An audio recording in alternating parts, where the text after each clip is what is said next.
Hey everyone, and welcome to another GameXplain discussion. I'm your host, Derek Bittner, and I'm joined today by Nintendaan to discuss his recent playtime with Fire Emblem Echoes at the Dutch Comic-Con. So Don, I know Fire Emblem Gaiden is your favorite game in the series. How are you feeling about the remake so far? I really love it. I'm not surprised. Are you surprised? Because I was kind of concerned before I ever played this thing. Really? Because when you're talking about a game that's getting a complete remake or complete makeover, you wonder if like the style that you love will still be intact while it's updating for a new audience. And what they have done is going above and beyond with this remaster. And I don't want to say the precaution. I might be completely wrong on this at a certain point, but I think this could be my favorite Fire Emblem game on 3DS. Wow. That's pretty big. So break it down for those people who might not know, because Fire Emblem Echoes is very different from the Fire Emblem games we've gotten up to this point, because Fire Emblem Gaiden was so different at this point. What makes Echoes so different? Echoes, it has the standard Fire Emblem gameplay, though I would say it's less hand-holding than the previous two 3DS games. It feels way more classic in that sense. But as far as gameplay elements are concerned, if you played a little bit of Awakening, you know that there is a world map. This is a more diverse world map with more elements to do. And at the same time, another thing that they introduced exclusively to Gaiden, and that's still kind of exclusive until Echoes coming out, is that it had like dungeon crawling. This used to be like in a 2D fashion. With this new game, and this is really interesting, they made it completely 3D. You can freely roam around. It feels actually really nice to control. I was really surprised by that. You run into enemies, have the classic strategy battles, move on to the next section and work your way through that dungeon.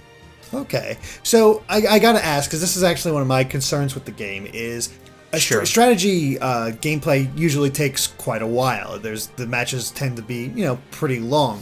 But for these random encounters, I'm guessing they're on the smaller side. They're kind of quick. That way you can make your way through the dungeon at a reasonable pace. Yes, I think that the battles in the dungeons themselves are not all that long. I feel that they're a lesser amount of units, but it also helps that there is a cap on how much you can actually take along with you for the ride in those dungeons, because you can have up to 10 characters in your party. So there's always a cap on your side and the side of the opponent. In the initial dungeon that I played, like some of the early battles were easy, but there was always one unit there that was kind of tricky to defeat, and you could see that at the boss of that random encounter or the enemy that you would encounter during scrolling away through the dungeon. So it would take more time to defeat that opponent, but the rest are more grunts along the way. In the same way as an RPG, a more traditional RPG. Okay, that's actually really cool. So what did you get to encounter with this demo that you played? So first, I already talked about this, but I went through a dungeon. And once again, I must say, like, it plays very smoothly. I actually moved the camera around with the C-stick on the new 3DS. And you could do that freely. You can freely move about. You can look around you. You can good and clearly see what you're doing. And there are very pathways to take. In the early dungeon that I played, some paths are blocked and you have to walk all the way around them, and you can eventually open them the other way around so you can free that path. But you need to take the longer route, and it allows you to find more items, you find more specifics to explore, there are more things to pick up and enemies to defeat, so there are a lot of variables there. I would say that during the battles though, it feels like a lot of changed in comparison to the other 3DS Fire Emblem games. There are elements that were also kind of specific to Gaiden, but they revamped them in a modern fashion. For example, every of your allies can only hold one item. Really? And those will carry around all the way through, and they will have, if you hold them for longer, they will gain a special ability or a special power. So they can actually aid you into battle. And next to that, the weapons in this game also actually grow with your skills along the way. So it's important that you get the most out of those, and you can use arts if you like do moves correctly and that allow you to do different moves, and more strategic characters will allow you to swap your allies with them or do whatever. And there's still the critical attacks, of course, that make up every Fire Emblem game. That's really interesting. Like the support system is there. You can't, like in other modern 3DS games, you actually can like duel up and become one unit. They actually went back to the classic style where you are separate from one another. You can still like support each other and like grow in conversations and have support talks and what have you, but you're still separate units in this time around. Which makes sense. I did see that with one of the more recent trailers where they even kind of poke fun at themselves that you couldn't pair up. And they clearly want this game to be as classic as possible, which at a certain level, I really totally appreciate. I don't know how much like the modern or like new Fire Emblem fans will appreciate that. But as someone who likes a challenge, and my lord, that demo certainly gave me a challenge right from the get-go, you need to think about every single thing of your move, and you also need to keep in mind to not fatigue your allies, because that's a thing too. There was a thing that was also in Terraria 776, that's another Fire Emblem game, where you need to keep the well-being of your allies in mind. And if you focus on attacking too much with one unit, they get fatigued and their stats will dramatically decrease. Oh wow, that actually is fascinating, because I know a lot of people are like, oh, we could just focus on this one unit and have them kill everybody, and I could just win with just that one unit and don't have to think about it. Yes, I had that one with one unit as well.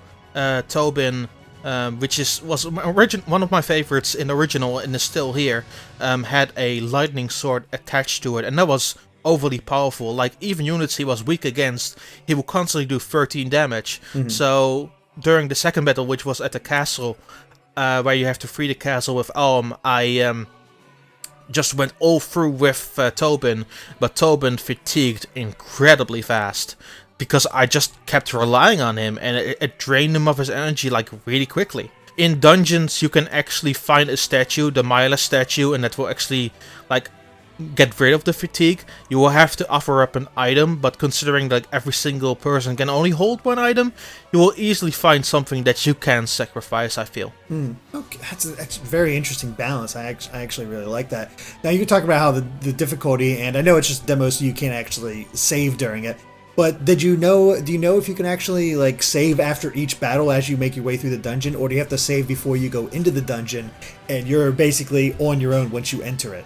I didn't see anything to indicate that you could save while during the dungeon. It's definitely possible that it's there. What I noticed that automatically prompts you after you finish like a dungeon or finish a battle to save anyway. It definitely keeps track of your process, and if it gets really tricky, you can actually escape from that dungeon too, and regroup yourself and maybe go back later. But it's a lot of stuff to take in. Yeah, it sounds like it. I think for like newcomers or people who are less confident in their skills, they have introduced some elements that do elevate it a little bit. Oh, so there's a time wheel now, which you can use 3 times during the battle, and that allows you to go back in time to a previous section of your turn, or go back the entirety at the start of your opponent's turn, or see whatever you can fix along the way to save a unit. Oh wow, that's an interesting way. Is that available in classic mode as well? It seems that it's also available in classic mode, yeah. That's fascinating. I could see that being... I kind of like that idea. You don't have to use it if you don't want to, but if you want to, like, dang, I made a stupid mistake, I wish I could go back and fix it. Well, now you can't. I actually really like that idea. Yeah. To be fair, you can only use 3 times, and I played through the demo twice. And the first time, I found myself a bit too much overly relying on the go back feature, because I was still trying to figure stuff out as I was going along. And I found myself like constantly trying to save back a certain unit, and because it was so strong, it would overly help me in the second part of that battle.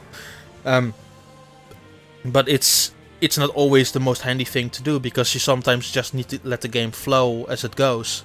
But there is also, like, if you really don't care about like permadeath or what have you, there's still the casual mode for the people who want it.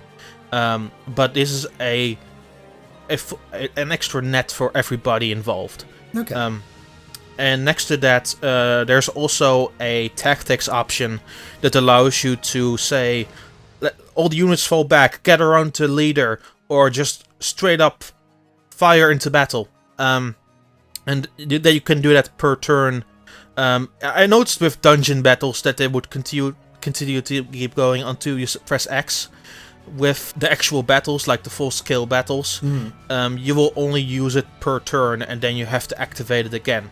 Okay, that makes sense, though, because, again, you know, if your units are powerful enough, do whatever. Automate this, and we can just get through this dungeon. Yeah. So that makes sense.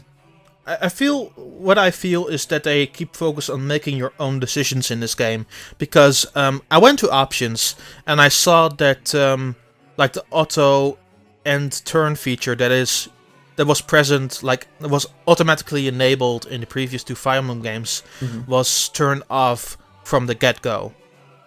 You can go to the options and turn it back on and just let the turns play out like a modern Fire Emblem game, but they have it turned off by default, and I think it has to do with the tactics options and with the time wheel option, and that makes for a very interesting and different dynamic. Yeah, it sounds like it. This is definitely sounding like the most classic Fire Emblem we've had in a while. I know Conquest set out to sort of have that classic feel, but this sounds even more classic than that. Absolutely it does. I feel in every single element that they've put together, in the way it's set up, and even in its storytelling, it feels very classic. And of course 8.4 is behind it, and they confirmed that. And it feels to me like it feels very Shadow Dragon-y in a way, but at the same time it has its own identity that it pays homage to Gaiden, but it does some clever new things that it borrows from other Fire Emblem games as well. It's a good mix of classic and new, because I've heard a lot of different opinions on Shadow Dragon. I haven't played it myself, but a lot of people didn't seem overly satisfied with it. Now, ironically enough, apparently the remake of Fire Emblem 3 was better, but we didn't get that one. That never came out. Otherwise, that's true. So that is interesting to see. Now, you said 8.4 is handling the translation rather than the treehouse. What has 8.4 done? I know I've heard of before, but what are they well known for? They have done so much. In the Fire Emblem world, they have done Awakening and Shadow Dragon. Oh, okay. But they've done Monster Hunter, they have done a whole range of games. And recently have done Nier Automata. Oh, okay. So, yeah, they have a pretty solid track record as it comes to that stuff. That's awesome. So, yeah, it's great to see. I know a lot of people, for whatever reason, would not satisfy with Nintendo of America's the Treehouse translation for Fates, but it's good to see they're going back to what people enjoyed, and I'm guessing the translation seemed pretty solid to you. Oh yeah, from my experience with Gaiden, it seems that they've also really cleverly updated and arranged the dialogue in a very different way to make it more diverse and make it more stand out. It feels also a lot more in depth, especially with those cutscenes as well, because those cutscenes are really present. I got a little taste of the English voice acting, and honestly, in all seriousness, I think it's pretty solid. Nice. And now I'm guessing the voice acting is probably going to be treated like the previous games, where not really talking in between battles or anything like that, just the sort of battle quote stuff, and then only really talking during cutscenes, right? Yes, it has some little quotes here and there, but most of the talking is done, in the cutscenes. Okay. How they handle dialogue is also really interesting, because with Elm, you always see Elm's perspective on the bottom screen and how he reacts, while you see different characters on the top screen interacting with one another. So that's kind of weird and different, but I do really like it, because you constantly get the feeling that you're talking to your army and your allies. That's pretty cool. I like a lot of the changes you're describing about Echoes, or maybe it's callbacks to the classics, who knows. Now, I know that, of course, we have the dual characters of Alm and Celica, and you're much more aware of this because of Gaiden. But does that mean there's 2 different playthroughs with each of those characters, or do they just it's a one solid playthrough and you go back and forth between the 2? I have nothing seen to indicate that there are 2 different routes in this game. I think it's one big story progression, and at some point you meet each other again. Okay. At least I get that indication that they will go that route. But I have nothing to believe that that you have to choose a path or anything. That makes sense. That works out. And I guess, does it feel like a proper update? I mean, it sounds so far as you've been pretty positive about everything that they've introduced. Does it? Does it feel like they've updated everything while still feeling like Gaiden? Definitely. Like the scenario and how the dungeons play out feels very similar to Gaiden, but the way they updated it is completely modern in its own sophisticated way. Because they definitely pay homage to it. You can hear it in the music, you can pay it in how they handle certain elements in the game, but at the same time, they want to introduce this to a new audience as well. So it's really more of a reimagining than a remake. They thought about a lot of the elements that would work again, and they made it brighter, made it more interesting. I think that the dungeon exploring is way more interesting now, it being in 3D. Some people might disagree on that, but I feel that even though that Gaiden was a really interesting game, like the environmental elements were kind of lacking in that original. There was not very variables to go on, and it also had to do with the limitations of the Famicom, to be frank. Yeah. No, I feel that there's a lot more to see and do in Echoes, and that's why I feel it's on one hand a faithful reimagining, but on the other hand, if you never played it, you're not missing anything out but not playing the original. That's a good balance to strike, I feel. Like, you can still go back to the original, maybe enjoy it, but there's no reason to, because if you don't want to, because this one handles it so well. At least it seems to. Yes, from the, let's say, about 2 hours that I played, I feel very confident in this, and I'm always a little bit of a skeptic when it comes to this stuff, especially in a preview sense. But you should have seen me when I was playing that first session, because I had just a big freaking grin on my face playing it all the way through, and the demonstrator was sitting next to me. Is that, "Are you enjoying it?" Heck yeah, I'm enjoying it. What do you think I am doing? That is awesome. I mean, when you have a diehard like you just enjoying it that much, it's great to see. I do have to ask, though, is there anything about the game that sort of gives you pause or maybe you didn't enjoy? I'm hoping for, in the battles during the dungeons itself, I'm hoping for a bit more variation in the visuals. Because they felt kind of samey to me. It might be that they want to keep it all in one setting because of the dungeon, but that's the only thing that I was a little unsure about. Okay.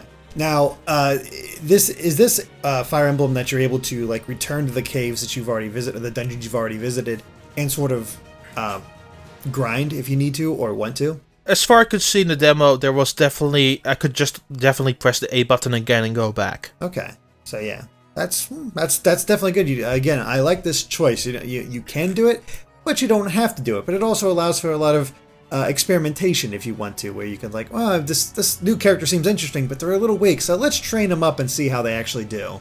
And there are a lot of, I think that the characters' designs, I must say that that's the biggest improvement, because as much as like the original characters in that design, the artwork was really a thing of its time, as said in the presentation. And I agree, that was really a thing of its time.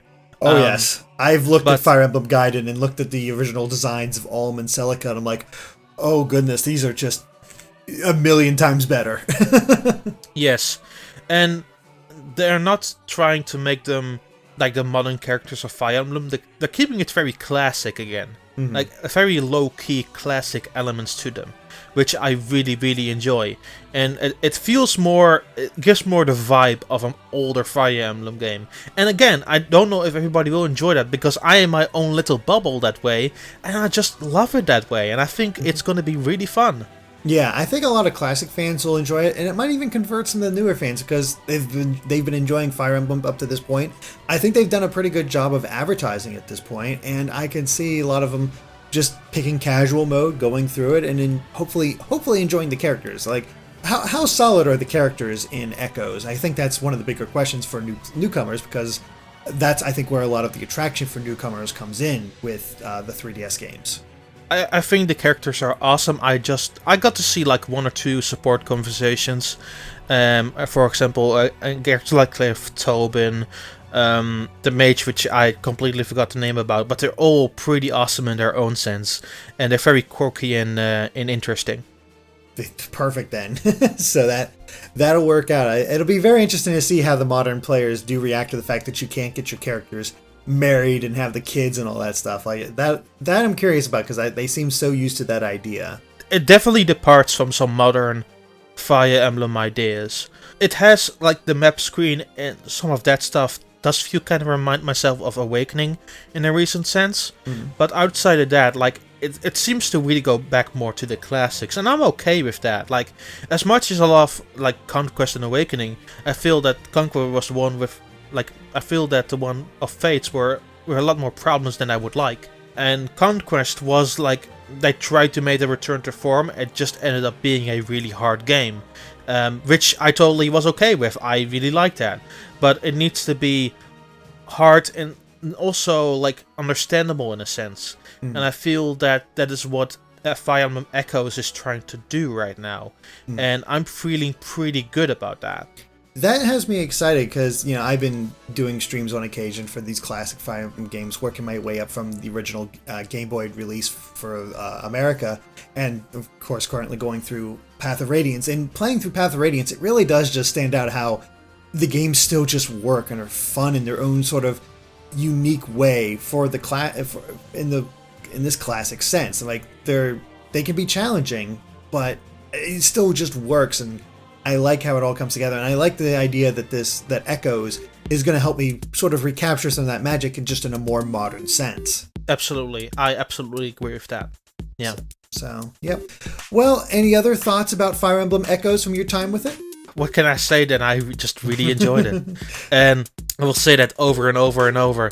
I'm just a really happy man after spending 2 hours with that demo. Now, if we're lucky, hopefully those will become successful enough that we'll start getting remakes of all the other Fire Emblem games that we never saw come to the States before, because I hear everybody talk about how great, what I'm trying to blank it, Thracia 776 and Genealogy of the Holy War are. So I'd love to experience those, and who knows, maybe even Roy's game will get localized. Hey, never rule it out. I mean, if Echoes is successful, I think, because Echoes doesn't seem part of the official title, because Shadows of Valentia seems to be the title. Fire Emblem Echoes seems to be a moniker. So I'm wondering if we'll see more games with the Fire Emblem Echoes moniker. I would love that. If they just took like Fire Emblem Echoes as its own sort of like remake spin-off type thing, or whatever they want to do with it, and just like, okay, here's this classic title, just modernized for you guys to all enjoy and experience for the first time. That would be amazing. If they keep this up after this game, I'm totally on board. My fingers are crossed, because I keep hearing people talk about how amazing some of these older games are. But I'm also not the type that's like, I'd like to play them, but I also have to use a translation patch and all that to experience them and do all that stuff. It's like, I can do it, but there's something fun about just being able to play it normally, you know? No, I totally agree with that. I feel you. So, yeah. Alright, well, I think that covers it for our Fire Emblem Echoes discussion, so thank you for watching, and if you like this video, be sure to like us on Facebook and Twitter at GameXplain. And Don, where can they find you at? You can find me at Twitter, which is at Nintendaan. That is Nintendaan. Feel free to if you have any more specific questions about the game, feel free to hit me up. There's also links to all of the other stuff that I do, like YouTube, my YouTube channel, or the stuff that I do on various websites. So feel free to follow me on there. Yeah, I saw you answering questions about Echoes earlier on Twitter. So yeah, hit them up. Yes, I will definitely answer them for sure. Awesome. And, of course, make sure to subscribe to GameXplain for more on Fire Emblem and other things gaming, too. Until next time, bye.